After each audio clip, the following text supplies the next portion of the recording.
దేవుడు మనకు ఆశ్రయమును దుర్గమునై ఉన్నాడు. ఆపత్కాలములో ఆయన నమ్ముకునదగిన సహాయకుడు. ఆపత్కాలములో నీవు నన్ను గురించి మొర్రపెట్టుము, నేను నిన్ను విడిపించదను, నీవు నన్ను మహిమపరిచెదవని లేఖనములో మనం చూస్తూ ఉన్నాం. ఆపదలన్నిటి నుంచి విడిపించే దేవుడైన దావీదు భక్తుడు ప్రార్థన చేస్తూ అంటున్నాడు ఈ మాటను కీర్తనలో, నేను మొర్రపెట్టగా యెహోవా ఆలకించెను, నాకు కలిగిన శ్రమలన్నిటిలోంచి దేవుడు నన్ను తప్పించెను. నాకున్న ఆపదలు, నాకున్న కష్టాలు, నాకున్న ప్రతి సమస్య నుంచి కూడా దేవుడు విడుదల చేశాడు.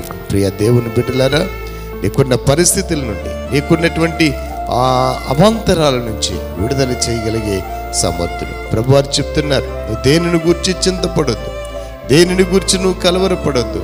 కృతజ్ఞత పూర్వకంగా నీ విన్నపాలు దేవునికి తెలియచేయండి.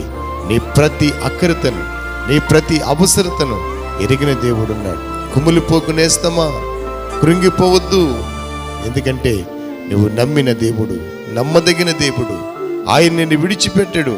నమ్మదగిన దేవుడు. ఆయన ఏమాత్రం నిన్ను త్రోసివేయడు. ఆయన నమ్ముకొనదగిన సహాయకుడైన, ఆపదలు ఆదుకునే దేవుడైన ఆయన నిన్ను విడిచిపెట్టే దేవుడు కాదు, త్రోసివేసే దేవుడు కాదు. ఆయన వైపు తిరుగు. ఆయన వైపు తిరిగి నీ విజ్ఞాపనల చేత ఆయనకు కృతజ్ఞతాపూర్వకంగా నీ విన్నపాలు ఆయనకి తెలియచేయి. ఆపద కాలంలో ఆదుకునే నా దేవుడు నిన్ను ఖచ్చితంగా నిన్ను ఆదుకుంటాడు.